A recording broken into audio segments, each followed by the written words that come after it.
Então, boa tarde. Vamos dar início então a essa palestra.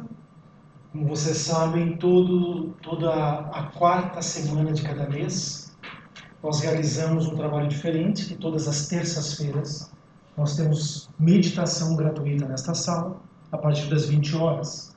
Mas, na quarta semana de cada mês, nós temos uma palestra gratuita para a gente divulgar algumas informações que são interessantes no sentido do desenvolvimento de cada um, no sentido do autoconhecimento, etc.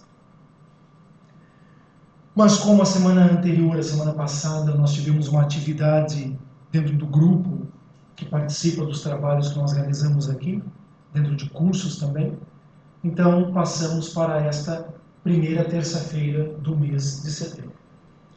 Então, para quem não me conhece, meu nome é Marcos, sou espiritual coach, já trabalho dentro da área das terapias convencionais ou terapias alternativas, como é chamado, há 27 anos. Foram 15 anos no Brasil e já estou há 14 anos aqui na Madeira, em Portugal. E aqui estão os meus contatos. Eu coloquei em letras maiúsculas, mas na realidade é tudo minúsculo, né? Do e-mail. Então, esta palestra é psicoterapia, autoconhecimento e autoajuda. Por que eu escolhi este tema? Quem já vem acompanhando as nossas palestras, nós começamos com uma palestra que foi alimentação equilibrada, onde nós transmitimos algumas informações dentro daquilo que é o comum dentro da alimentação que nós temos. Nada relacionado com macrobiótica, probiótica, nem vegan, nada disso. Apenas pegando aquilo que nós já temos como conhecimento, do nosso dia a dia prático, e observando alguns detalhes dentro desta alimentação diária, o que era importante, o que não era, como nós poderíamos escolher uma alimentação mais adequada, mais equilibrada, mais harmoniosa para o nosso organismo, sem entrar em disparates. E na segunda palestra que nós tivemos, na sequência, no mês seguinte, foi a palestra sobre alimentação e o tipo de sangue, que a gente chama também de alimentação genética. Então, nesta palestra, a gente procurou aprofundar mais a questão alimentar, para que cada um, através da sua tipologia sanguínea, tipo O ou 0, né? A, AB ou B, pudesse perceber que tipo de alimento é mais adequado e o que deve ser evitado. E aí, dentro do grupo, ou dentro da palestra que nós demos, tinha uma tabela que foi colocada à disposição para que cada um pudesse se orientar por ali. Então, nós viemos de um caminho falando da parte basicamente física, orgânica nossa, fisiológica, né? Porque a gente até na primeira palestra falamos sobre digestão, para chegar na parte mais interior. Então, este é verdadeiramente o caminho. Então, quando nós queremos fazer uma transformação, uma mudança na nossa vida, nós temos que começar a observar aquilo que nos é básico, aquilo que nós temos no nosso dia a dia. Não adianta nós começarmos a pensar em coisas mirabolantes, em coisas muito distantes, em coisas que, na realidade, nós nem entendemos. É preferível que a gente comece pelaquilo que faz parte do nosso dia a dia. Então, no momento em que você assiste a palestra sobre equilíbrio alimentar e você já sai daqui desta sala, ou assiste até mesmo na internet, no YouTube, e você, a partir daquela palestra, você começa a pensar, realmente é importante eu mudar a minha alimentação, é importante eu ter mais consciência quando eu ir à frutaria ou quando eu ir ao supermercado, eu escolher com muito mais acuidade aquilo que vai ser a minha alimentação diária. Isso já mostra que a pessoa tem interesse em mudar em alguma coisa. E pelo fato de fazer isto, significa que ela está desperta para esta mudança. Claro que depois, no dia a dia, com os nossos hábitos, é possível que até a gente volte a cometer certos deslizes. É possível que a gente volte a cometer certos pecados da alimentação, podemos dizer assim. Mas, como a gente fez uma escolha e a gente tomou esta decisão, a gente rapidamente volta àquele contexto do equilíbrio. E quando nós passamos a tomar consciência da alimentação relacionada com o tipo de sangue, nós estamos dando um segundo passo neste processo de abertura por uma mudança. Porque aí nós começamos realmente a pensar, então existe verdadeiramente uma individualidade a nível de alimentação. Mesmo que eu fosse vegano, né? Vegano, macrobiótico ou probiótico, eu teria que observar ainda assim pelo meu tipo de sangue qual é o alimento dentro da alimentação orientada para vegan que é adequada ou não para mim. Então, de uma certa forma, eu estou encontrando uma individualidade. E quando a gente começa a buscar esse tipo de caminho, é obviamente que a gente vai começar a gerar mudanças na nossa vida. E as outras pessoas que não acompanham este processo vão começar a nos achar estranhos. Por exemplo, né, na primeira palestra, quando nós falamos sobre equilíbrio alimentar, a gente colocou, você deve evitar misturar determinados alimentos. Então, lá no Brasil, por exemplo, uma das combinações alimentares mais comuns que você vê é uma pessoa comer arroz com feijão. E as nutricionistas no Brasil em geral dizem que isso é um alimento completo. Qualquer um que faça esse tipo de alimentação está fazendo uma alimentação completa, equilibrada, harmoniosa e que vai trazer bem-estar para o seu organismo. Mas dentro do estudo da naturopatia, a combinação arroz com feijão não é positiva. Por quê? Por causa da questão orgânica. Uma coisa é o estudo no tubo de ensaio. Uma coisa é você estudar a tabela nutricional e cruzar a tabela. Outra coisa é o efeito e o resultado a nível intestinal, principalmente estomacal. É ali que está o problema. Não é na tabela e na química, é no organismo. Então, para uma pessoa que está habituada a fazer esse tipo de combinação alimentar, você dizer é melhor que você evite, a pessoa já acha estranho e os outros acham muito mais estranho ainda por não ter assistido a palestra, não ter entendido qual é o significado disso. E depois você senta à mesa e começa a olhar, ou chega no buffet e você começa a observar os pratos que estão ali disponíveis e você começa a pensar, isto não é compatível com o meu tipo de sangue? Ou você comenta com seu colega de trabalho que não veio na palestra, ele vai dizer, você está louco? Você então não vai comer o frango porque o frango faz mal para você? Sim, para o meu tipo de sangue faz mal. Se a pessoa é tipo B, o frango faz mal. Enfraquece a musculatura. E o coração é um músculo. Então, são estas questões, são esses pequenos detalhes que vão fazer a diferença numa questão de saúde. Hoje, nós já vamos ver um outro aspecto relacionado com o nosso bem-estar. A Organização Mundial de Saúde coloca que bem-estar não é apenas físico, não é apenas orgânico. Esse bem-estar, ele abrange a nossa parte psicológica e emocional interior. Então, o bem-estar, ele é abrangente. Ele não fica exclusivamente para a questão do nosso dia a dia. De você ter saúde para você correr, caminhar, pular, brincar, cantar. Não é apenas isto. É a questão também interior. Então, quando nós falamos de psicoterapia,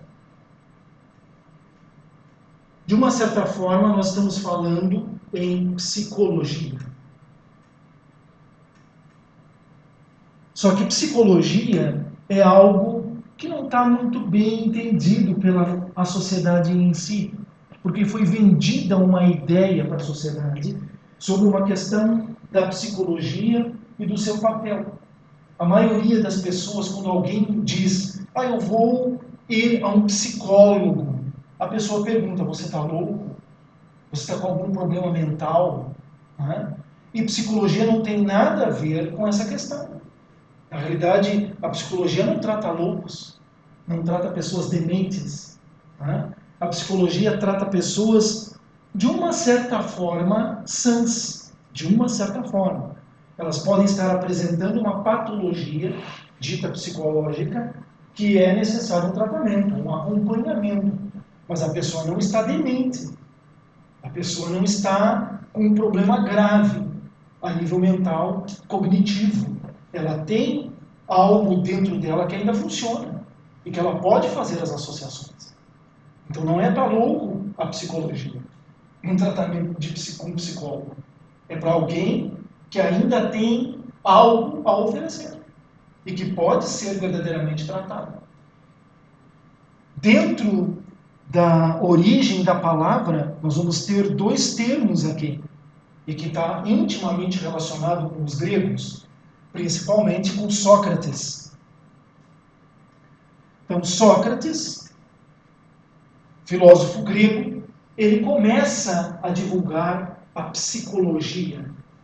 E é colocado esses dois termos para associar.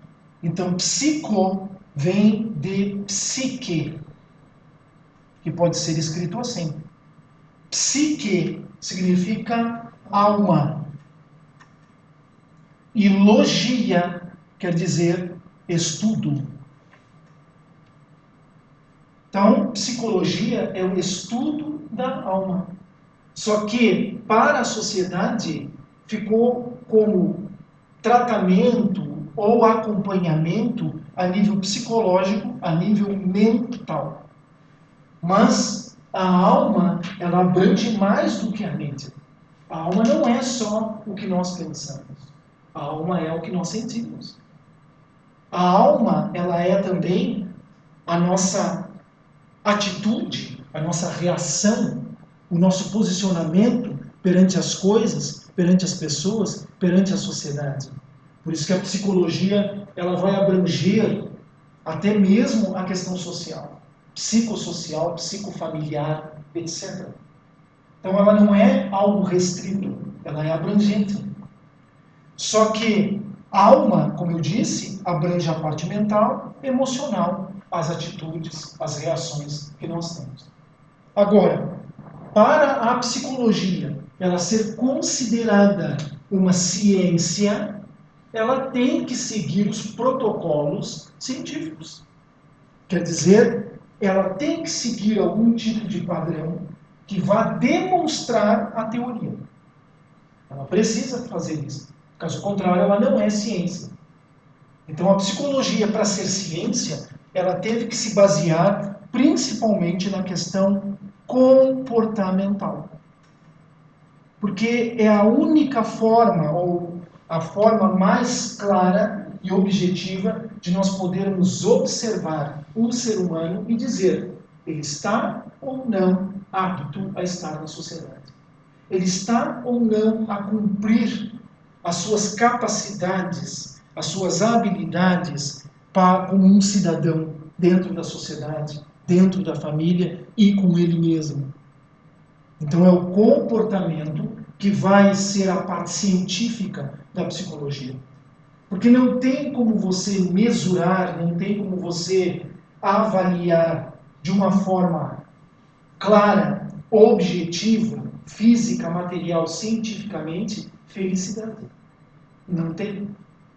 Não tem como você fazer uma avaliação a nível do que é tristeza, porque há níveis e níveis dessa tristeza. Agora, consoante o comportamento da pessoa, é que você vai poder dizer, realmente essa pessoa está com problema, realmente ela não está bem. A partir do comportamento.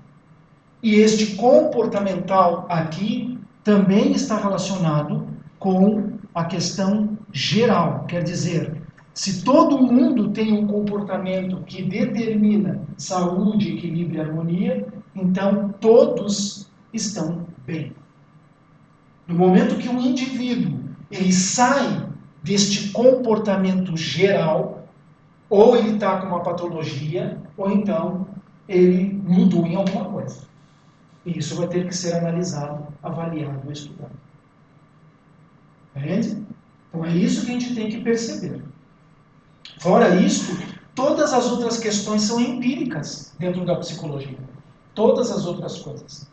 Mesmo que a gente tenha livros e livros e mais livros de Freud, Jung, Myers e tantos outros, que estão a explicar para nós essa questão interativa, emocional do homem. Mas não tem como você medir sem ser através da atitude, da ação, do comportamento deste homem dentro da família, da sociedade e com ele mesmo. E claro, também entra a questão da psicologia profissional, a psicologia do trabalho, né? Obviamente.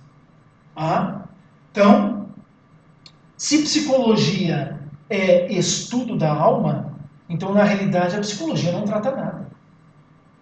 Ela estuda, ela avalia, ela analisa, ela acompanha a pessoa. O que ela pode fazer é orientar, transmitir orientações a partir das suas observações e aconselhamento. Aconselhar o indivíduo, o familiar, de como deve lidar com aquela pessoa ou com a situação. Mas terapia, a psicologia não faz. Não faz. Certo? É isso que a gente tem que entender. Se depois, com o passar do tempo, a psicologia associou-se a determinadas técnicas terapêuticas, isso foi por uma questão de necessidade ou por uma questão dos estudos e aquilo que foi percebido que era importante. Mas a princípio não. A psicologia é estudo, é análise, reflexão, acompanhamento e observação do indivíduo. Por isso que surgiu uma classe que é psiquiatria, que é através da psiquiatria, através dos fármacos, é indicado o tratamento para aquela pessoa. Certo? Então nós temos que diferenciar uma coisa da outra. Tanto que o próprio conselho, né, das diretrizes do psicólogo proíbe, a princípio, pelo que eu sei, se alguém tem uma informação diferente, que me atualize, por favor, o psicólogo é proibido de indicar tratamento, indicar terapia, indicar remédio, mesmo que ele não seja de farmácia. Até mesmo indicar um floral, o psicólogo não pode. Não pode. Ele pode ser cassado o seu código, né, o seu título, ou aquilo que dá para ele a capacidade e a condição como profissional de atender, ele pode simplesmente perder isso. Lá no Brasil já há muitos anos é assim. Aqui também. Então, surge a psicoterapia ao longo do tempo, a partir também dos princípios de Myers, a partir dos princípios de Jung e de outros ao longo do tempo. Então eles começaram a perceber, ok, vamos criar ou vamos desenvolver algo que possa ser feito pelo ser humano que não seja a psiquiatria, que seja algo um pouco mais tranquilo, algo menos dependente, que a pessoa não crie dependência literalmente de produtos químicos. Porque por mais que a gente tente evitar a dependência química, ela vai estar lá. Porque de uma certa forma aquilo está substituindo algo que o próprio organismo produziria ou que ele buscaria na natureza, através da alimentação, por exemplo. Então, se o cérebro não está conduzindo ou conseguindo produzir determinado tipo de elemento químico para manter o equilíbrio neural e psicológico da pessoa, ela tem que buscar de algum lugar. Então surgiram os fármacos. Mas a psicoterapia procura buscar uma outra maneira, um outro caminho, que não gere essa dependência ou que abrevie a utilização dos fármacos. Por isso que surgiu dentro da parapsicologia a psicoterapia breve. A psicoterapia breve, como o próprio termo está a dizer, ela abrevia o processo de tratamento. Numa terapia comum ou num acompanhamento de um psicólogo, dependendo do caso, dependendo da pessoa, isso pode levar anos de terapia. Com a psicoterapia, principalmente breve, você consegue ir mais rápido dentro daquilo que é o problema da pessoa. Por quê? Porque o psicoterapeuta, o profissional, ele interage com o paciente. Ou melhor, nem existe paciente. O que existe é alguém que vem em busca de uma ajuda e que interage junto, acompanha, faz junto com o terapeuta o tratamento. Esta é a diferença. Tá? Então, psicoterapia, novamente, psico vem de psique, que é a alma, e agora é terapia da alma. Então, quando se diz terapia da alma, estamos falando terapia mental, terapia emocional e terapia do comportamento, da atitude, do posicionamento, de como a pessoa está a reagir para situações na vida. Então, ela vai ser também abrangente. O que acontece? Alguns profissionais, ao longo dos anos, começaram a associar à psicoterapia outras técnicas que não são psicoterapia, que são técnicas espirituais. E com isto, descaracterizou e retirou a confiabilidade da psicoterapia. Infelizmente. E isto, por incrível que pareça, pessoal, é simplesmente por interesse financeiro. Dinheiro. Então começaram a associar psicoterapia com reiki, psicoterapia com regressão de vidas passadas, psicoterapia com comunicação com espíritos e seres do além, psicoterapia combinado com tratamento com os anjos. Então tudo isso descaracterizou e aí caiu em descrédito. Porque a própria ciência começou a observar isso e disse, tá, mas como é que você pode provar que a pessoa está tendo um contato com essas coisas? Como é que você pode provar que realmente isso existe? Se a própria psicologia não prova. Entende? Então, pelo dinheiro, foi descaracterizando. Então, o que se busca na atualidade? Voltar a fazer a coisa como ela deve ser. Separando uma coisa da outra. E não associando coisas. Que, na realidade, vão até confundir o próprio paciente. A própria pessoa que vem numa sessão, num trabalho. Imagina uma pessoa depressiva em que um psicoterapeuta diz para ela, olha, você está sendo acompanhada por espíritos obsessores que estão gerando esse problema em você. Se ela já está depressiva e ela está ouvindo isto de um profissional, isso pode gerar uma situação pior ainda na vida dela. Pode agravar a situação dela. Até porque pode ela nem entender o que são isto, espíritos obsessores. Isso fazer com que ela entre mais ainda num processo de fixação negativa da própria condição dela psicológica. Então, por isso a importância de separar uma coisa da outra. E este é o principal objetivo que eu tenho com vocês hoje. É mostrar para você que a psicoterapia ela é realmente uma terapia eficaz e que ela não tem relação com coisas do além. Não tem relação com isso.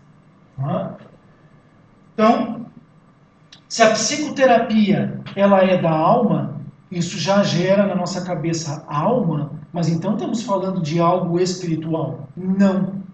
Porque a alma é humana, quer dizer, as características do ser humano. Tudo aquilo que ele traz, as suas crenças, os seus valores, aquilo que ele busca, aquilo que ele tem como meta, aquilo que ele tem como objetivo, as suas dificuldades em lidar com determinadas situações no dia a dia, os seus traumas, os seus medos, fobias, né? Tudo isso faz parte dessa alma, porque a alma está falando do homem em si, no seu âmbito geral, em âmbito geral, e não de uma parte deste homem. Então, quando alguém vai fazer uma psicoterapia, nós temos que avaliar e analisar este ser humano no todo, no geral dele. Então, uma das principais perguntas que se faz é: qual o motivo da consulta? A partir do motivo da consulta, a gente já começa a perceber qual é o dilema da vida desta pessoa. O que ela está a trazer para nós? É uma questão de dificuldade de relacionamento familiar, com colegas de trabalho, com os filhos, com a sociedade, com ela mesma? É uma dificuldade a nível dela lidar com algum trauma do passado? Independente do nível deste trauma? É uma dificuldade dela desenvolver ou criar metas e objetivos para o seu futuro? É uma pessoa que não consegue enxergar para além do presente? Então nós vamos primeiro perceber aonde que essa pessoa ela está se situando. Ela está vivendo apenas o presente, mas cheia de problemas do passado que ela revive novamente, que ela traz novamente para o seu dia a dia, e isso está a dificultar o seu desenvolvimento na sua plenitude, nas suas capacidades e habilidades? Ou ela está vivendo apenas o presente e não consegue ter motivação para algo no futuro? Então, é isso que nós primeiro temos que saber. Outra questão é se ela veio por espontânea vontade ou não. Foi espontânea vontade que a trouxe ou não? Muitas vezes eu deixei de atender principalmente jovens porque não veio por vontade própria. Porque o pai e a mãe obrigou este jovem de 14, de 15, de 17 anos a vir numa consulta comigo e a pessoa não queria. Então eu pensei comigo, dentro da minha própria ética pessoal, isso é meu, isso é comigo, né? Por que eu vou obrigar esta criança, este jovem, a estar sentado comigo 1 hora a conversar se ele não quer? Então eu chamei a mãe que obrigou aquele jovem a vir fazer terapia comigo. E o que a gente descobre? Que é a mãe que precisa de terapia na maioria das vezes. Porque o problema não está no jovem, é ela que não consegue lidar com a situação. Ela não está conseguindo lidar com as buscas do filho, ela não está conseguindo lidar com as escolhas que ele está fazendo, ela não está conseguindo lidar com as dificuldades que ele tem, ela não está conseguindo lidar justamente com aquilo que ela tem dentro de casa. Então, ela precisa de terapia para ela aprender a ver as coisas por um outro ângulo. E não obrigar a criança ou o jovem a ser aquilo que ela quer que ele seja. Que na maioria das vezes a família impõe isso para o jovem. Ele tem um sonho, ele tem uma habilidade, ele tem um conhecimento, ele está buscando expandir-se, mas a família tolhe. A família coloca ele dentro de um cercadinho e diz: é assim que eu quero que você seja. Se você sair desse padrão, eu não concordo, eu não aceito. Então é a família que precisa de terapia. Então, muitas vezes aconteceu isso. Entende? Porque você tem que sentir em você que você precisa daquilo. Sei que existem casos à parte, por exemplo, teve um caso de um rapaz que ele se drogava. E aí ele veio aqui fazer terapia porque a mãe obrigou mesmo ele a vir. Mas eu disse para ela, eu só vou fazer consulta com ele até eu perceber que ele realmente está colaborando. No momento que eu perceber que ele não está colaborando, eu vou parar. E na 5ª sessão, eu terminei de atendê-lo. Não atendi mais. Porque ele não colaborava com o trabalho. Entende? Então, é isso que a gente tem que perceber. Um psicólogo é diferente. Agora, para uma psicoterapia, tem que haver a interação, tem que haver a colaboração da outra pessoa. Caso contrário, é um ringue. Nós, em vez de vir para uma sessão de psicoterapia, é como dar para o terapeuta e para o outro luvas de boxe e vamos ver quem é que é o mais forte. Vamos ver quem é que ganha essa batalha. Não é por aí. Certo? Então, uma das perguntas que é feita é isso: você está aqui por vontade própria? Você realmente percebe que você está precisando de apoio, de ajuda? Se percebe? Ok, vamos lá, vamos trabalhar. A outra questão é quanto tempo a pessoa está a trazer aquele problema. Por quê? Muitas vezes quem vem em busca de uma psicoterapia, de um trabalho com um profissional diferente daquele que é o psicólogo e o psiquiatra, já vem de tratamento com psicólogos e psiquiatras. Já vem. Não é uma pessoa que da noite para o dia ela decidiu, agora eu vou fazer uma terapia lá com o Marcos de psicoterapia. Não, ela já vem fazendo alguma coisa. Ela já vem sendo acompanhada por alguém. Na maioria das vezes. Há exceções. Claro que há exceções. Então, a gente pergunta, quanto tempo você está a sentir isso? Há quanto tempo você está passando por esta questão? Porque, na maioria das vezes, a pessoa quer que as coisas se resolvam da noite para o dia. As pessoas querem milagre. Elas querem fazer 2, 3 sessões, um número X de sessões, e sair daqui flutuando em nuvens, com a vida totalmente resolvida. E isso é impossível. Isso é impossível. Então, o que a gente faz? A gente coloca para a pessoa, você está X tempo com este problema, não quer dizer que você, com este problema por 10 anos, vai precisar de mais 10 anos para tratar. Não é isto que é a questão. Não é esta a questão. Mas ela vai ter que ter muito tempo de terapia. 1 ano, 2 anos, dependendo do caso, 3 anos até. Acompanhamento e trabalhando o seu interior. Entende? Então, isto é outro fator que a gente coloca. E a outra questão é em que ela acredita. Aonde estão baseadas as suas crenças? Aqui, mesmo que a psicoterapia não tenha uma ligação ou uma relação espiritual, mas a gente faz sim uma ligação religiosa. E já vou explicar por quê.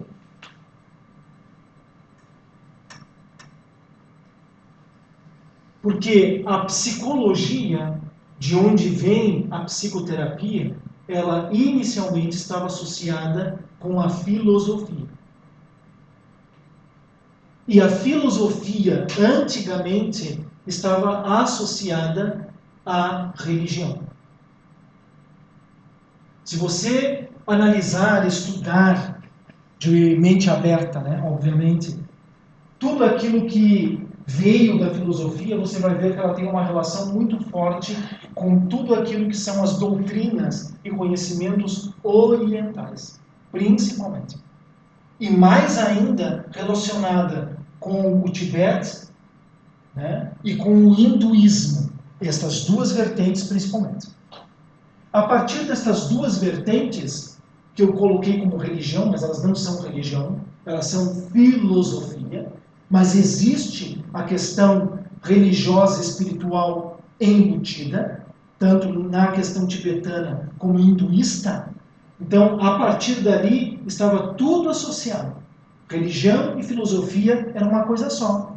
E dentro da religião e da filosofia hinduísta e tibetana, estava a psicologia. O acompanhamento daquele Shela, ou daquele discípulo, a nível psicológico, a nível emocional, a nível de comportamento. Era todo um conjunto de trabalho que era feito com essa pessoa para ver uma mudança e uma transformação interior deste ser humano. Agora, com o passar do tempo, a psicologia, a filosofia se dissociou da religião. Ficou apenas como filosofia, ainda tendo a psicologia embutida. Mas com o passar do tempo, a filosofia se tornou uma coisa à parte e a psicologia outra. Mas na realidade, todos os preceitos da psicologia têm uma relação filosófica. Porque você faz perguntas para a pessoa. Mas então quem tu é? De onde é que tu veio? Para onde é que tu vai? Não são perguntas específicas na questão abrangente a nível de universo. Mas de onde é que tu veio? Significa qual é o teu berço? Quem é o teu pai? Quem é a tua mãe?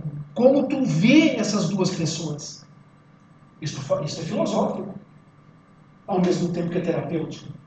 Como é que você enxerga o seu pai? O que você vê no seu pai que é positivo? E o que você vê no seu pai que é negativo? O que você vê na sua mãe que é positivo? E o que você vê na sua mãe que é negativo? independente se ela já desencarnou, faleceu ou não, porque isso é uma questão interna, psicológica e emocional. O que é que você traz de crenças desta família? O que eles deixaram para você como legado na sua vida? Como é que você, a partir da família, enxerga o mundo, enxerga a vida e enxerga você? Isso faz parte da filosofia. E, posteriormente, como é que isto afeta você a nível da sociedade? Como afeta você a nível da relação? E, neste caso aqui, relação afetiva. Tudo isso é abordado dentro da primeira consulta de psicoterapia. Para a gente formar um quadro clínico dessa pessoa. E, a partir dali, começar a fazer um tratamento ou uma orientação. Então, se essa questão religião ela entra por quê? Porque a pessoa tem crenças. Ela tem crenças. É raro a pessoa que diz eu não acredito em nada. E mesmo aquela que não acredita em nada, ela não acredita em nada que tenha a ver com religião, mas ela acredita em uma outra coisa. Ela acredita no dinheiro, ela acredita na saúde, ela acredita no governo, ou não, mas ela acredita no partido político, alguma coisa ela acredita. Então ninguém pode dizer que não acredita em nada. Não existe ateu 100%. Não existe. Ele sempre acredita em alguma coisa, nem que seja naquilo que ele diz. Deus não existe. Ele é uma crença. Então ele não pode se dizer que ele é um ateu. Ele tem uma crença. Então todas as pessoas têm uma crença. E nós procuramos perceber em que esta pessoa acredita. Aonde ela está depositando a sua fé. Porque uma pessoa que não tem fé nenhuma, ela não tem realmente uma visão do que ela pode fazer e até onde ela pode chegar. Ela não tem essa visão. Ela fica totalmente estagnada. Ela fica totalmente paralisada. Então, tem que se buscar perceber em que essa pessoa está baseando a sua crença. Eu acredito numa divindade, num santo, numa santa da Igreja Católica. Ok, mas como é que você enxerga isso no seu íntimo? No seu interior? Eu enxergo como uma luz. O que essa luz pode fazer? Esta luz pode me dar força. Pode fazer, é capaz de tudo. Ok? Então, a partir disto, dessa crença, dessa força, dessa crença que isto pode fazer tudo, então significa que essa pessoa tem esperança. Sem isso, a pessoa não tem esperança. Sem isso, é difícil você recriar no interior dela ou ajudá-la a criar novamente otimismo. É difícil. Porque a pessoa ela só enxerga as coisas à sua volta de forma negativa. Então nós temos que buscar também dentro da pessoa algo que seja motivador para ela. E dentro da questão motivadora, ver as questões positivas. O que ela já conquistou na vida? O que ela já realizou na vida? O que ela já conseguiu construir com aquilo que ela é, com a pessoa que ela é, mesmo com as dificuldades que ela tem? Mesmo com isso, o que ela já conseguiu construir? Este é outro fator importante. E a partir deste motivador, perceber também alguns aspectos negativos, que é aquilo que ela está a ver no seu dia a dia. Também perceber isso. Mas fortificar, principalmente, a questão motivadora, a positividade na vida dessa pessoa. Então, a psicoterapia, ela começa justamente por nós percebermos um quadro desta pessoa. Naquele momento, nós não estamos aqui para julgar ou prejulgar a pessoa, mas para conhecer a pessoa. Em outras palavras, abrir esta pessoa para que ela mostre quem realmente ela é. O que ela realmente está a buscar. e o que realmente ela traz do passado. Esses são os 3 pontos chaves principais. A partir do momento que nós temos esse quadro claro diante de nós, então nós podemos utilizar vários sistemas que ao longo do tempo foram surgindo no sentido da terapia. Então, se a gente pensar assim, então a psicoterapia pode valer-se da hipnose? Sim. Pode valer-se da hipnose. Tá, mas a hipnose, ela tem um fundamento científico? Sim e não. Depende do âmbito, depende de como se vê. Se nós olharmos a hipnose como reencarnacionista, ou a hipnose regressiva, ela não tem ainda, fortemente, algo que diga cientificamente que é real. Não. Mas se nós formos para a hipnose clínica, está totalmente comprovado todo o processo que o indivíduo ele entra num estado de transe hipnótico. Isso está comprovado cientificamente. Onde pessoas foram colocadas dentro de aparelhos ou com eletrodos, isto foi analisado através de vários mecanismos, para perceber os estágios em que a pessoa vai entrando num estado de transe, no sentido de calma, relaxamento, a nível de alfa, de beta e etc. Tudo isso foi mensurado por equipamentos e aparelhos. Então, esta parte da hipnose clínica, isto realmente é verdade. Agora, como é que isto afeta esta pessoa? Vai depender, novamente, das crenças. Vai depender disso aqui. Vai depender dos valores que a pessoa traz consigo e, para isso, vai depender da ética do profissional. Esses 3 pontos são importantes. Então, dependendo da crença que a pessoa traz, a hipnose poderá ser válida ou não. Poderá ser negativa ou positiva. Se a pessoa, em estado de hipnose, é dito para ela, você é uma pessoa calma, tranquila e serena, mas ela acredita piamente que ela é uma pessoa nervosa, isso não vai dar resultado. Não vai dar. Porque naquele momento o próprio inconsciente dela, baseado na crença que ela tem, que é consciente, bloqueia qualquer coisa que o terapeuta quiser dizer para ela que vá contra aquilo que ela acredita. O terapeuta tem que encontrar uma outra maneira de trabalhar para que a pessoa ela comece a perceber que ela pode ser uma pessoa calma, tranquila e serena, mas não incutir no interior dela que ela já é aquilo. Eis a falha do pensamento positivo.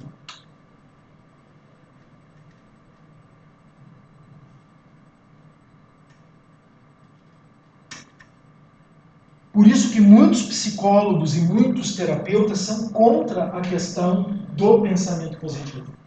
De você chegar e dizer para uma pessoa que fazendo frases positivas, ela vai mudar. Não vai mudar. Se ela não acreditar naquilo, ela não muda. Pelo mesmo fator que eu comentei com vocês. Numa hipnose, a pessoa está em transe hipnótico. Ela sai do seu estado consciente, propriamente dito, e ela fica com seu sub e inconsciente totalmente aberto. Receptivo. Mas baseado nas crenças, isso cria uma barreira, cria um escudo, cria um muro intransponível para o terapeuta. Então, o pensamento positivo, como foi divulgado no passado, de uma maneira muito vulgar, literalmente, a maioria das pessoas não obteve resultado, porque não foi levado em conta a questão de mudança de crença. Se não muda a crença, não adianta você repetir 1000 vezes uma frase positiva, ela não vai ecoar dentro de você. Ela não vai fazer isso. Então você tem que primeiro observar qual é a crença que a pessoa tem que dá abertura para uma mudança e uma transformação. Caso contrário, o terapeuta e o paciente estão a perder tempo e dinheiro. Literalmente. Então, isso é uma das questões que a gente leva em conta. Não é para todo mundo que a gente chega aqui e diz, agora vou lhe dar 3 frases positivas e que você vai começar a repetir isso todos os dias. Não fazemos isso. Porque a gente sabe que não vai dar resultado. Dependendo da situação, dependendo daquela pessoa. Por isso tem que haver uma análise muito clara previamente. Tá? Agora, todo mundo está apto a fazer hipnoterapia? Não. Não está. Não está. Por quê? Principalmente porque a hipnoterapia, ela baseia-se num estado de relaxamento. Se a pessoa ela não quer relaxar, ou ela acredita que não consegue relaxar, não vai ter como ela fazer hipnoterapia. Então, muitas pessoas perguntam, Marcos, você faz hipnoterapia? Faço. Aí eu gostaria de fazer. Vamos ver se você pode. Ah, como assim? Eu não vou obrigar você a relaxar. Não tem como eu fazer isso. Lá no Brasil eu tive um caso de uma rapariga que ela veio fazer terapia comigo, ela disse, nem pense em que eu fique deitada numa marquesa, ou fique deitada no chão, ou fique sentada numa cadeira e você vai fazer com que eu relaxe. Eu não quero e não gosto disso. E eu pensei, se eu faço terapia assim, como é que eu vou fazer com ela? Então eu entrei pelo caminho do psicólogo. Vamos sentar e conversar. É isso que eu vou fazer com você. E aí, sentando e conversando, ela foi mudando as suas crenças. Mudando as suas crenças. Era uma pessoa com várias questões. Principalmente a questão dela era de relacionamento. Principalmente. Começando pelo relacionamento dela com o pai. Que o pai colocava para ela que ela era uma pessoa que não tinha capacidade. Mas era uma pessoa que tinha um grande conhecimento e era uma pessoa que tinha estudo. Não era alguém que não sabia nem ler nem escrever. Mas o pai inculcava que ela era uma pessoa incapaz. Que era uma pessoa que precisava de alguém a estar sempre cuidando dela, acompanhando ela. Resultado, depois de 7 meses de terapia, eu só ia lá naquele lugar uma vez por mês. E ela fazia uma consulta uma vez comigo apenas. Ela tirou carta para conduzir autocarro. 7 meses, 7 terapias. E antes de fazer a última terapia, ela conseguiu, numa tarde, deitar e relaxar. E ouvir uma meditação gravada. Porque ela mudou a crença. Então a gente tem que perceber quem é a pessoa, como trabalhar com essa pessoa. Cada pessoa é diferente uma da outra. Não tem como a gente criar um padrão de terapia e dizer, é isso que eu faço e é assim que a pessoa tem que adaptar-se ao meu trabalho. Eu tenho que me adaptar ao problema da pessoa, à situação da pessoa, àquilo que ela está buscando. Isso faz parte do processo. Mesmo que eu tenha um protocolo de trabalho, eu tenho que observar o que vai fazer realmente efeito e vai ajudar a pessoa e o que não vai.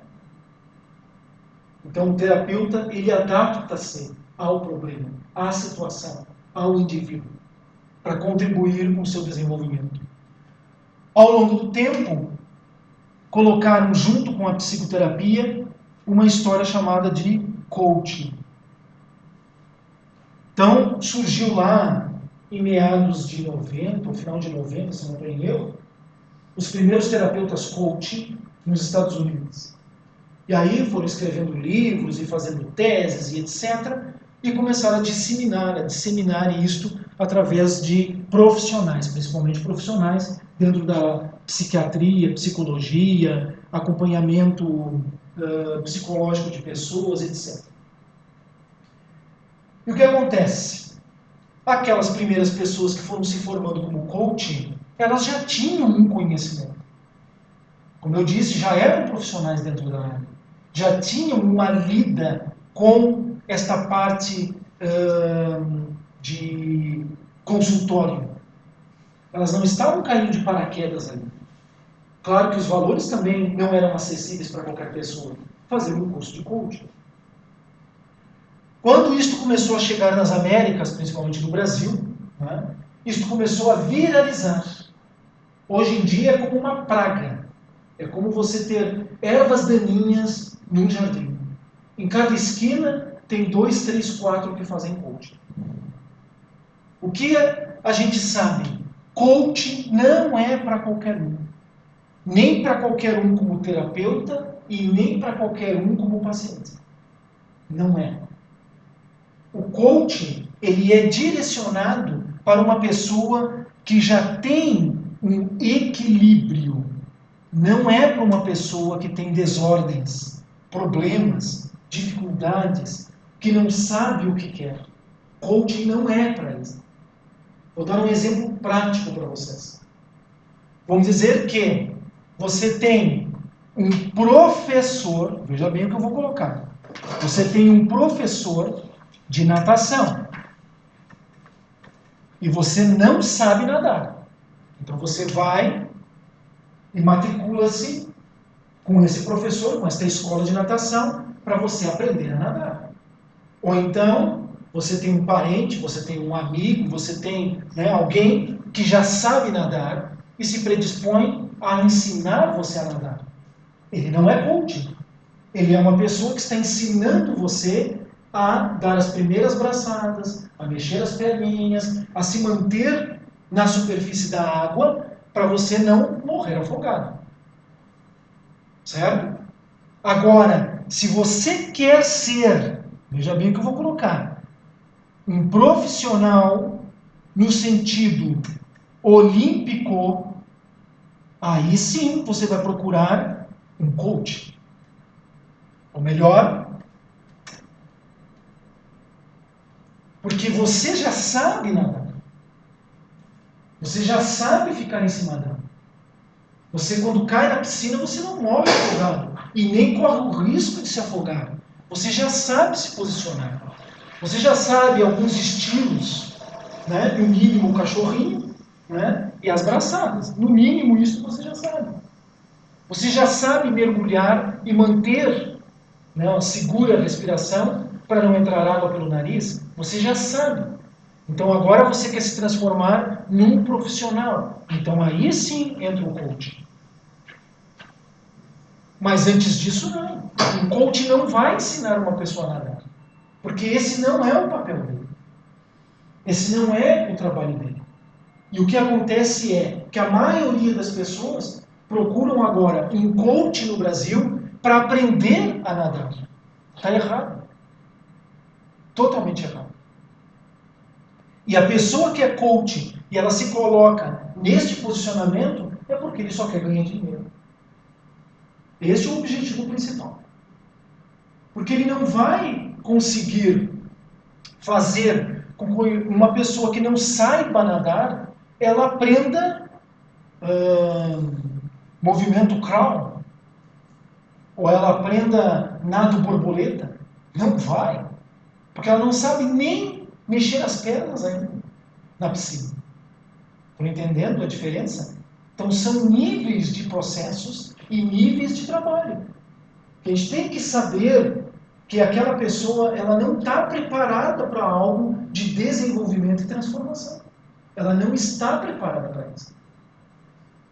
Um coach tratar uma pessoa com depressão. Não pode acontecer isso. Essa pessoa não pode ser depressiva para ela vir em busca de um coach. Isto é a diferença que nós temos que ver. Por isso que as coisas se tornam banalizadas. O trabalho da Louise Hay, que tem a ver com pensamento positivo, frases positivas, se transformou num trabalho banal. Como eu disse, se transformou numa coisa vulgar. Porque para todo mundo ficou sendo divulgado. Faz frase positiva, faz frase positiva. Vai na frente do espelho, faz frase positiva. Tinha pessoas que realmente perceberam que não dava, não acontecia nada com elas ao longo do tempo. porque não é trabalhado a base que são as crenças. Então, primeiramente, nós temos que ver crenças e valores. Sempre nós temos que ver. A psicoterapia, ela é uma terapia para tratar a pessoa como um ser humano normal, comum e corrente. Não é para estar associada e não está associada a nada que seja para além daquilo que é a vida diária da pessoa. Aquilo que é o comum da vida da pessoa. Ela não pode ir para além disso. Senão ela está se descaracterizando. Agora, você pode associar a uma psicoterapia, por exemplo, PNL, com certeza, programação neurolinguística. Porque a PNL, ou programação neurolinguística, vai tratar justamente as crenças. Vai trabalhar justamente nas crenças dessa pessoa. Vai começar a ver as crenças dessa pessoa e dissecar estas crenças. Baseado em quê? Baseado principalmente no objetivo. E o objetivo que a PNL, ou Programação Neurolinguística, coloca é algo palpável, é algo concreto. Não é algo empírico. Se uma pessoa diz, eu quero fazer uma terapia de PNL, o terapeuta pergunta, o que você quer? Qual é o objetivo que você tem? Eu quero ser feliz. Para PNL isso é empírico. Isso não é palpável. Isso não tem como você agarrar, tocar. Não tem. Você tem que colocar algo concreto. Eu quero ser feliz. E o que é a felicidade para você? Eu, no final do ano, fazer uma viagem a Veneza. Pronto. Viagem. Veneza. Agora sim nós começamos a trabalhar. Caso contrário, não tem como. Isso é programação neurolinguística. Que tem todas as questões a nível de relaxamento, tem todas as questões de pensamento positivo, tem todas as questões relacionadas com metas e você fazer visualizações destas metas alcançadas. Mas, principalmente, aqui dentro da PNL entra comportamento. Se você não muda as suas atitudes, você não chega a lugar nenhum. Esta é a base da programação neurolinguística. Esta é a base da PNL. Então você tem que mudar conceitos, mas tem que mudar posturas, atitudes, movimento, comportamento. Eu quero ser uma pessoa calma, mas você não faz nada para ser calmo, então você não está realmente querendo atingir o objetivo que você tem. Eu sou drogado e eu quero largar as drogas. Mas quando você vê, aquele jovem está junto com um grupo de outros jovens que se drogam. Não, ele tem que ter vontade de se apartar do grupo, de sair do grupo, não participar mais do grupo, mesmo que ele se sinta sozinho. Uma das premissas é essa. Há casos que o jovem ele tem que ser retirado literalmente daquela cidade, ir para um outro território, uma outra região, que ele não conheça ninguém. Caso contrário, ele continua dentro do mesmo círculo vicioso. E isto a PNL trabalha. Se a pessoa está dentro de um círculo de vida, ela tem que observar esse ciclo de vida que ela faz diariamente, o que tem ali que prejudica ela a atingir as suas metas e objetivos. Isso faz parte da PNL, que tem a ver com a psicoterapia. Entende? Então, estas questões é que são importantes nós avaliarmos. Por isso que, quando a gente começa um tratamento com uma pessoa, tem que estar claro na mente desta pessoa o que ela quer. Aonde ela quer chegar. O que realmente ela quer fazer. Tem que estar claro. Tanto para o próprio terapeuta, como para ela. Já houve caso aqui de uma jovem que veio fazer uma terapia comigo, dizendo que ela queria superar uma questão de uma relação com outro rapaz. Aí, perguntando, conversando com ela, chegou-se à conclusão que, na verdade, ela nunca teve relação verdadeiramente com ele, era tudo psicológico. Ela queria porque queria ter algo com aquele rapaz, mas ela nunca teve. E aí eu coloquei para ela, se você fizer o tratamento certo, como vai ser orientado, você vai conseguir superar isso. Se fizer certo o tratamento. E ela começou a terapia. Quando chegou na terceira sessão, ela disse, eu não quero mais continuar. Eu disse, tá, mas você não quer superar isso? Não, não quero. Quero continuar com este amor platônico. É? Se você não tem certeza daquilo que você quer, é melhor você não começar. Primeiro você tem que ter certeza que aquilo não faz bem para você. Então, por isso que é importante você observar na sua vida, no dia a dia, aquilo que você considera como ruim, como mal, como negativo. Se você não observa isto, não tem como você querer mudar nada. Tudo está bem, tudo está certo. Uma mulher que é espancada pelo marido dentro de casa, e os filhos também, devido ao alcoolismo, mas ela olha isto como negativo. Sim, obviamente que vai olhar. Mas ela foca-se principalmente nas coisas boas que estão dentro daquela relação. Casa, comida. Ela não vai sair daquilo ali. E há muitos casos assim. Com certeza que na Madeira tem vários. Aí a pessoa culpa a sociedade, a pessoa culpa o pai e a mãe, a pessoa culpa o governo, porque não lhe dá condições para sair da situação. Não, é ela que não quer sair da situação. Por mais difícil que seja, é ela que não quer sair da situação. Porque existe dentro da situação, por pior que seja, um ponto positivo. E ela se agarra no ponto positivo. Não passar fome e ter um teto para se abrigar da chuva e do frio. E isto, pessoal, é o sonho de toda a humanidade.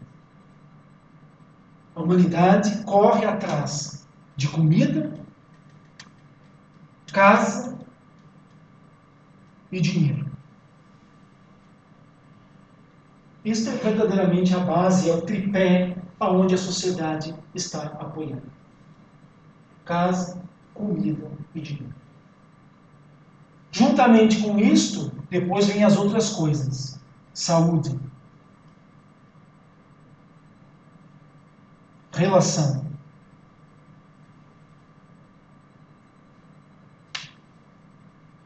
Depois daquilo ali, vem essas outras coisas. Mas a base é esta aqui. O dinheiro se transformou no Deus da humanidade. No Deus da sociedade. Todo mundo venera o Deus chamado dinheiro. Só não acende vela. Só isso que não. E nem coloca uma imagem do dinheiro na parede para fazer oração. Só isso que não faz. Mas o Deus da humanidade é o dinheiro. Seguido da casa, seguido da comida e da casa. Aí vem os outros deuses. Então, de uma certa forma, a sociedade é pagã. Né? Venera vários deuses. Então, como é que você quer que uma pessoa que tenha bases nesta crença ou nestas crenças, ela queira mudar alguma coisa? É difícil. Muito difícil. Então você tem que começar a trabalhar com ela a partir daquilo que ela acredita. Não tem como você começar a trabalhar com outra coisa. Você tem que pegar esta pessoa por onde ela tem a questão como importante. Ah, a minha questão é a relação. Então é por ali que você começa a trabalhar com essa pessoa. Você não pode trabalhar por outro lado, por outra questão. Ah, o meu problema é profissional. A minha questão é dificuldade de ganhar dinheiro. Então é por ali que você tem que começar a trabalhar com essa pessoa. Você não pode querer começar a trabalhar com outra coisa. Porque esta é a crença dela. Esta é a base. Esta é aonde ela está alicerçada. Não tem como você mudar isso, a não ser que ela queira. Por isso que as religiões fracassaram. Porque a religião, como eu disse lá no começo, ela tinha uma base filosófica e ela tinha uma base psicológica. Ela fracassou. Por quê? Porque as pessoas elas estão presas nesta questão. Porque é isso que para elas é palpável. Porque para nós, o que importa é aquilo que nós temos e conseguimos perceber pelos nossos 5 sentidos. Fora disso, tudo é uma ilusão, uma fantasia, é uma coisa que não está ali à nossa mão. Não está. Então é difícil e é praticamente quase impossível você colocar para alguém algo que está fora dos 5 sentidos dela.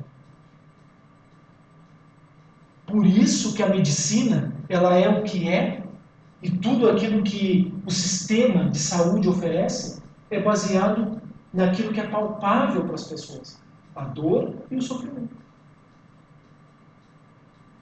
Por isso que a medicina, ela se baseia na doença. A medicina não se baseia na saúde, porque a saúde para as pessoas é empírica. Não é algo palpável para elas. Você está bem, você trabalha, você caminha, você corre, você namora, você come de tudo e não se sente mal. Isso é empírico para as pessoas. Elas só começam a pensar que algo não está bem com a saúde delas quando instala-se uma doença. Aí sim a saúde se torna algo palpável, real para ela. Teve uma pessoa no YouTube que disse claramente isto.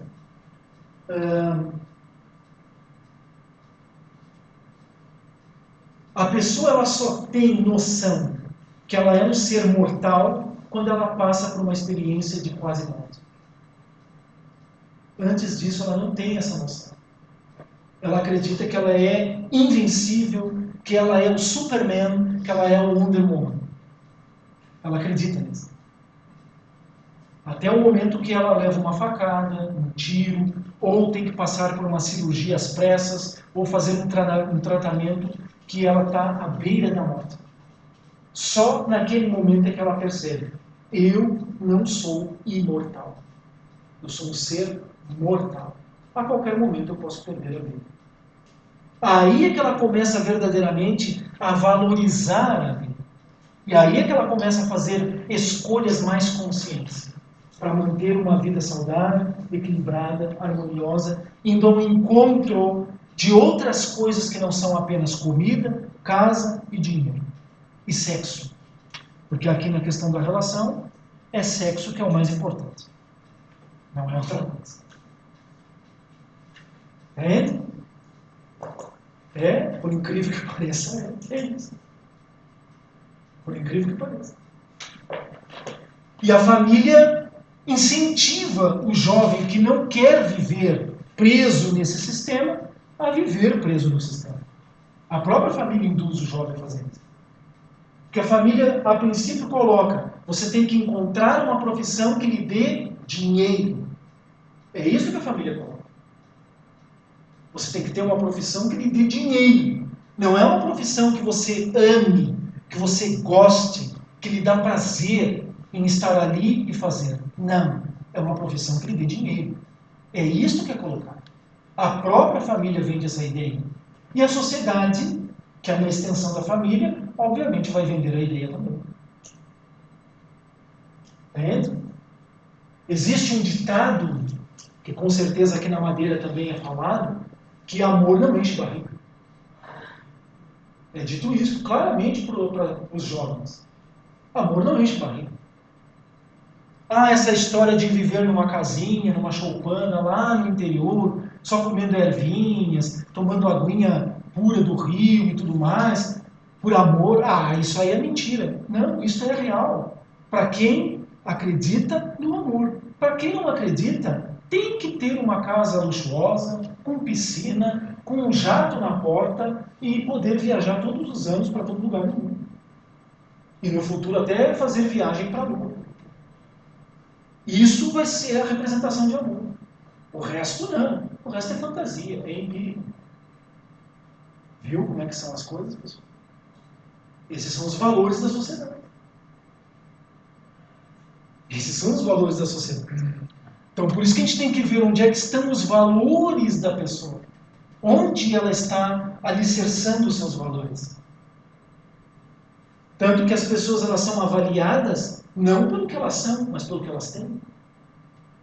É por aí que elas são avaliadas. É nesse sentido que elas são valorizadas. É pelo que elas têm e não pelo que elas são.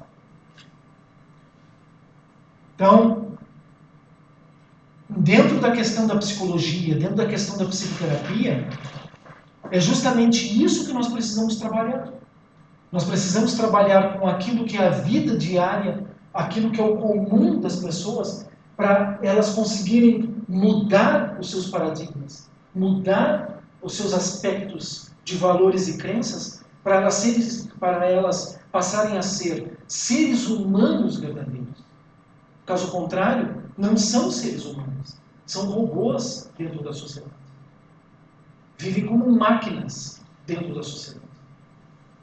A única coisa que difere elas é que elas têm um corpo que precisa de manutenção e tem calor e exige afeto e carinho. Porque uma máquina não exige isso. A única coisa diferente é isso. Mas de resto, todo mundo vive dentro de um programa. Todo mundo vive dentro de uma programação.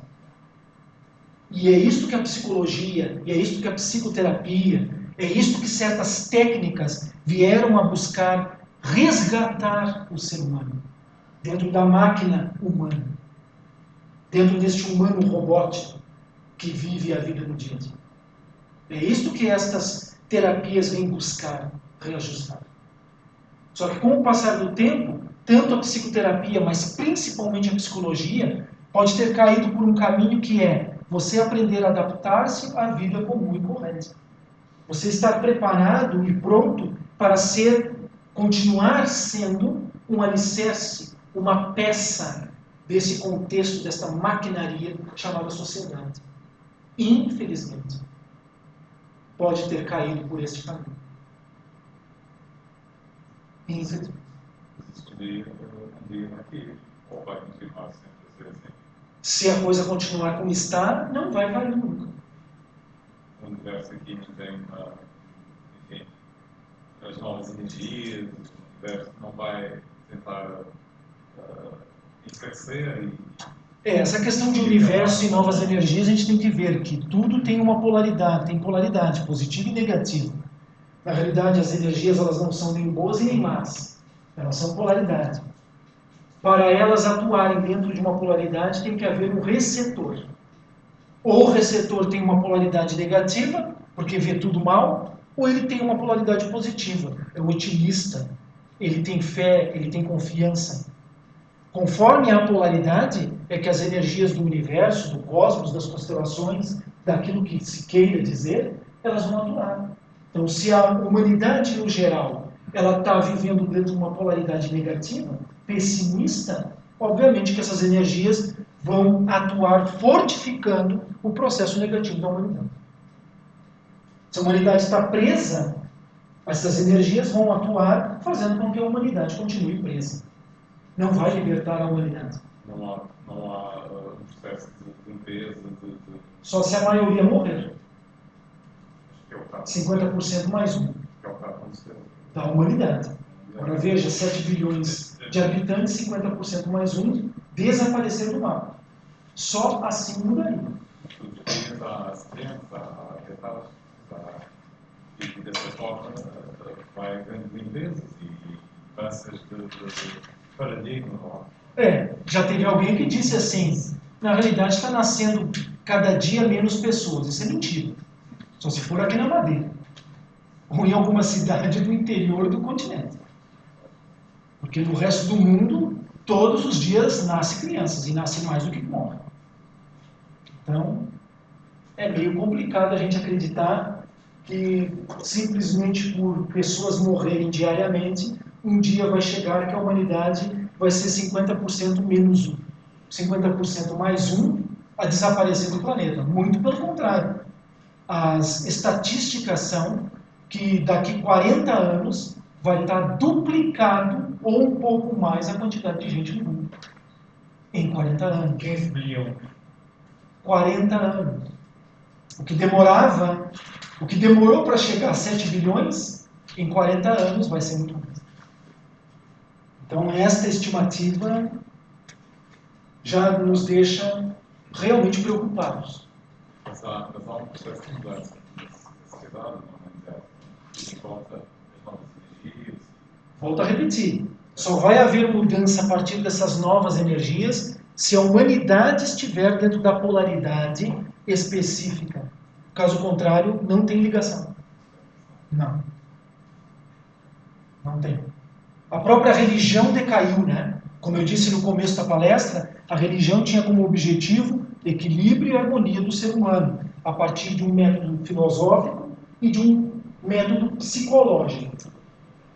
Era isso que era a religião.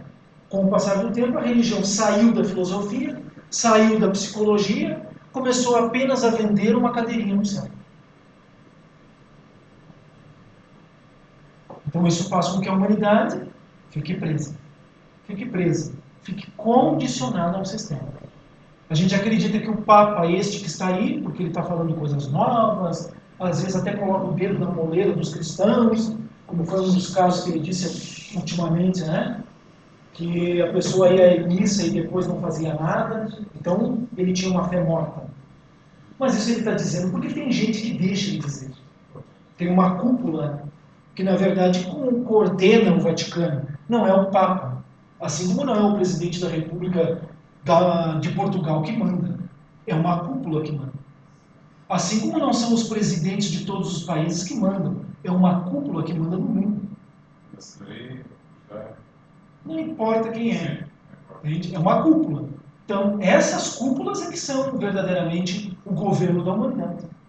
Não é o Papa. O Papa é apenas uma imagem que está ali para todo mundo ver. O presidente de Portugal é apenas uma imagem para todo mundo ver. Mas essa cúpula, cada vez mais, vai enfraquecendo. Não, muito pelo contrário. Ela já existe há milhares de anos. Mas há uma energia de quinta dimensão. Não. Volto a repetir, a energia vai ser de acordo com a maioria. Se a maioria está dentro de uma energia negativa, não tem como mudar para positivo. Não tem.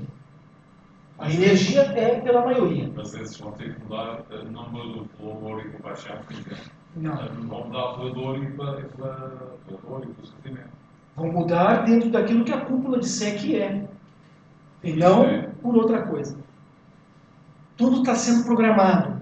Tudo está sendo organizado, já para a humanidade ela está aprisionada novamente. Não é para libertar a humanidade, é para aprisionar a humanidade. É o ser humano, é o indivíduo que tem que escolher ele se libertar das coisas que ele carrega dentro de si. Um dos fatores principais que faz parte da psicologia e dentro da psicoterapia é a pessoa chegar a descobrir a sua verdadeira identidade. Quem não conhece a sua verdadeira identidade não se conhece. Não se conhece. Ela é uma réplica do pai, da mãe, dos avós, da árvore genealógica familiar, daquilo que a sociedade coloca como crenças e valores. Ela não é ela. Ela é tudo. Ela é o todo. Ela é tudo e ela é o todo. Então, para ela conseguir chegar em quem verdadeiramente ela é, que é a pergunta principal da psicologia, da filosofia, quem sou eu? Ela tem que desmantelar tudo isso aqui. Ela tem que desmantelar crenças e valores que ela recebeu de pai, de mãe, de família, de sociedade. Culturalmente falando. Ela tem que desmantelar tudo isso. Para ela chegar no cerne de quem ela é. Este é o verdadeiro objetivo da psicologia. Este é o verdadeiro objetivo, ou era o verdadeiro objetivo da religião. Era. Hoje em dia já não é mais. E quando eu digo hoje em dia, já desde a década de 40. Estamos em 2019. Entende? Então, antigamente, o objetivo era o ser humano saber quem ele era. Ter uma identidade. Ele saber, eu sou isto. Eu sou isto. Para estar na sociedade, eu tenho que criar uma outra identidade para não ser eu totalmente. Isto é, aceite. Mas com o passar do tempo, a pessoa foi se desmembrando em várias facetas de si própria. Então você vê nas próprias redes sociais, a pessoa está mostrando várias facetas dela mesma. Ela não é ela é múltiplas caras. Múltiplas caras. Ela não é autêntica. Ela é uma farsa dela própria, dela mesma. As próprias redes sociais mostram isso. E o próprio ser humano na sociedade mostra isso. Porque se ele tem valor e o chefe diz para ele, vamos criar este produto que vai matar 500, ele vai dizer não. Ah, então tu morre, mas o produto tem que ser feito, eu prefiro morrer. Isso é ser autêntico. Isso é ter identidade. Caso contrário, desculpe as Marias, e a Maria vai com as outras, baseado no dinheiro. Entende? Essa é a questão. Se você tem identidade, você faz aquilo que eticamente é o correto e não moralmente é dito. É ética. E a ética é o ponto mais alto dentro da filosofia. A ética é o cerne, é o pico da pirâmide da filosofia. É a ética. Uma pessoa que perdeu ética, ela só é conduzida pela moral. E a moral depende de quem diz que é a moral. Essa que é a questão. Mas entre a ética e a moral não existe espiritualidade. Então, é algo do vazio. O que interessa enfim, é deixar a fazer e... Dentro da psicologia não existe espiritualidade. Dentro da psicoterapia não existe espiritualidade. Não podemos entrar por este caminho. Porque nós temos que olhar o ser humano dentro daquilo que para ele faz sentido. Que são aquilo que ele vê, aquilo que ele ouve, aquilo que ele toca, aquilo que ele sente. Se nós formos para outro caminho, já saiu da psicologia. Já saiu da psicoterapia. Já não é mais. Se for um caminho espiritual, já julgamos a psicologia, a psicoterapia, seguimos aqui o caminho espiritual. Espiritualidade, não é fácil. Mas para chegar na espiritualidade tem que primeiro fazer a psicologia, que é encontrar a sua identidade. Antes disso, não. Como é que você quer ser um ser espiritual se você não sabe quem você é como pessoa? É dar um salto maior do que a perna. É como você chegar à beira do cânion, né, lá na Califórnia, e você olhar, tem essa distância daqui até a outra beirada. E você acreditar que pode pular, porque você fez pensamento positivo dizendo que podia. Com certeza você não vai nem pular 100 metros. Vai se estatelar lá no fundo.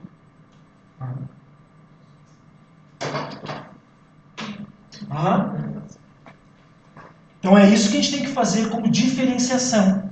Caso contrário, nós estamos vivendo uma ilusão. Tudo isto que é falado de espiritualidade, se ela não está alicerçada inicialmente pelo encontro do homem com ele mesmo, ela é um fracasso.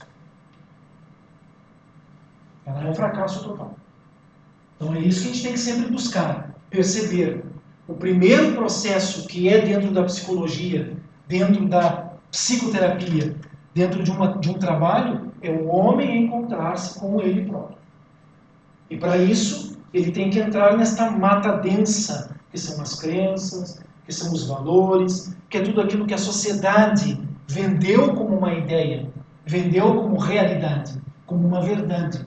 Ele tem que entrar e ir desmembrando, desmatando aquilo, até ele ficar apenas com ele. No momento em que ele ficou com ele, agora sim ele começa a perceber o que é valor dele, o que é a ética dele, o que é a moral dele, o que é que realmente ele é. Aí sim ele pode partir para uma espiritualidade. Antes disso, não. Não. A ilusão é a fantasia. E a gente vê isso na prática, né? Na prática a gente vê. O Dalai Lama, por exemplo, que todo mundo admira, é um homem que sabe quem ele é. Antes de ser Dalai Lama. Porque toda a filosofia oriental é baseada nisso. É você quebrar todos os códigos morais que você traz da sociedade. Por isso que eles são colocados em um verdadeiro exílio. É um retiro, né? Onde eles ficam longe de toda a sociedade praticamente, até eles estarem preparados para confrontar a sociedade com aquilo que é a filosofia. Antes disso, eles não podem sair de lá. Porque eles correm o risco de cair de novo nas armadilhas da sociedade e de se perder no caminho novamente. Nós tivemos escola dessas aqui na Portugal, O gnosticismo é o caminho, né? O gnosticismo é esse caminho, que quer primeiro levar o homem a autoconhecimento de si mesmo, que é justamente isso, né? Autoconhecimento. A maioria das pessoas não vive autoconhecimento. Elas nem se autoconhecem. Elas buscam conhecimento. O autoconhecimento não. Elas buscam conhecimento. Porque quando a gente começa a colocar, agora você tem que se autoconhecer, elas fogem. Elas vão embora. Porque elas vão ter que se defrontar com aquilo que elas carregam dentro delas, que na realidade não condiz com ela, mas que é confortável para ela estar ali. É aquilo que a gente colocou já no começo da palestra. No momento que eu começo a me confrontar com aquilo que eu gosto da minha mãe, com aquilo que eu acredito que é minha mãe, com aquilo que eu gosto do meu pai, que eu acredito que é o meu pai, com aquilo que eu gosto da família, que eu acredito que é a família, e eu tenho que abrir mão disto para chegar a ser eu, a maioria não quer. Porque a maioria vai dizer, isto é dissociação, isto é você se perder. E tem que se perder para se achar. Isso é óbvio. Enquanto não se perder, a pessoa não vai se encontrar. É um caminho difícil? É. É perigoso? Se não tem orientação? Claro que é. Mas ela tem que se perder para se achar. Senão... E também pode entrar o aspecto de doença, por exemplo, saúde. Necessariamente não. Necessariamente não. Vão ser, como é que a gente pode chamar isso? Catarses. Catarses emocionais que a pessoa vai passar, porque ela tem que se soltar, ela tem que se libertar, ela tem que cortar os laços de ligação com aquelas coisas. Obviamente que isso vai trazer para ela uma dor emocional. Obviamente que traz. Porque ela está se soltando, ela está se libertando daquilo, ela vai se tornando, vai se sentindo sozinha. Mas ao mesmo tempo, ela vai se encontrando a partir daqueles pedaços que ela vai reagrupando dentro dela. E isso falando psicológico e emocionalmente. E até mesmo a nível de personalidade. Ela vai buscando de novo aqueles fragmentos que ela teve e que foi necessário ela quebrar, e agora ela vai buscar esses fragmentos que realmente fazem sentido para ela, e não aquilo que ela acreditava que era. Sim, para aplicar nas chaves. Não vamos entrar nesse caminho. Estamos falando a nível apenas de psicologia e a nível de psicoterapia. Então, ela vai ter que passar por esses processos para ela se reconstruir. Mas agora conscientemente, a partir dos valores que para ela são importantes, e não os valores que os outros disseram, e não os valores que os outros colocaram, que a cultura onde ela nasceu colocou. Essa é a questão principal. Enquanto não fizer isso, ela não se encontra. Se ela não se encontra, não tem por que ela buscar a espiritualidade. Ela vai ficar louca. Porque a espiritualidade é algo totalmente contraditório com a vida. A gente pode pensar que não, mas é. Ela não se encaixa. A espiritualidade não se encaixa na vida. Não se encaixa no material. Ela não se encaixa. O material tem que se encaixar na espiritualidade. A espiritualidade não tem que se encaixar no material. Senão ela deixa de ser o que ela é. Então começa pelo próprio homem, ele se encontrar com ele. Sem isto, não tem porquê e nem tem como ele chegar no outro nível, no outro patamar. Então na próxima palestra que nós vamos realizar, vai ser sobre espiritualidade. Nós vamos explicar tudo a questão da espiritualidade. Pessoal, alguma questão? Depois eu vou marcar, eu não tenho agora aqui a data, mas provavelmente é na quarta semana desse mês.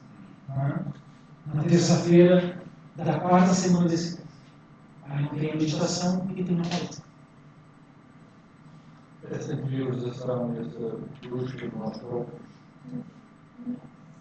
do encontro do homem com ele mesmo, pode chegar a uma situação dessas de dizer que é o tal encontro do ser? Não. Não é. É um encontro com ele, né? Com a essência dele, vamos dizer assim. Com aquilo que ele traz como original dele. Vamos colocar de outra maneira. Se a gente pegar um computador, ele vai entrar em contato com aquilo que é o próprio software. Né? O hardware, melhor dizendo. Ele vai entrar em contato com aquilo que é o hardware dele, que é o sistema operativo original. Porque o resto é tudo maquiagem. Né? Então a gente coloca lá um papel de parede, a gente coloca lá um protetor de tela, a gente coloca programas que para nós são agradáveis. Isso faz parte, isso é a maquiagem. Hã? Não seja o programador que Não, é o homem que é o programador. Ou programado. No momento que ele quer se encontrar com ele mesmo, ele tem que desprogramar aquilo que lhe foi programado e ele programar-se conscientemente daquilo que para ele verdadeiramente faz sentido, importante para ele. Aí sim ele começa agora uma outra via, que é a via na busca do ser, que é a espiritualidade. Antes disso, não. Antes disso, ele continua correndo atrás dos programas que ele tem dentro dele. Como eu coloquei aqui, a base, comida, dinheiro, casa, trabalho, mulher, sexo, isso e aquilo.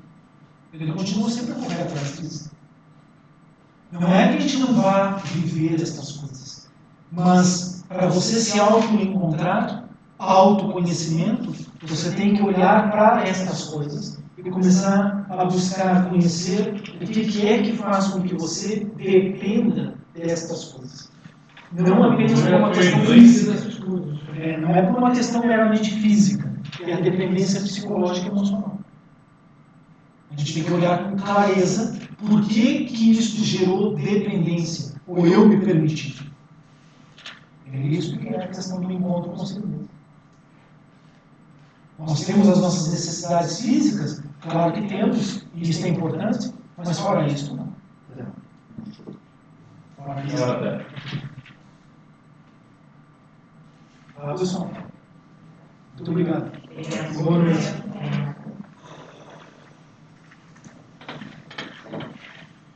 Se depois o João quiser ver a palestra desde o início, vai estar gravada. Eu posso mandar o link para... Sim, mano.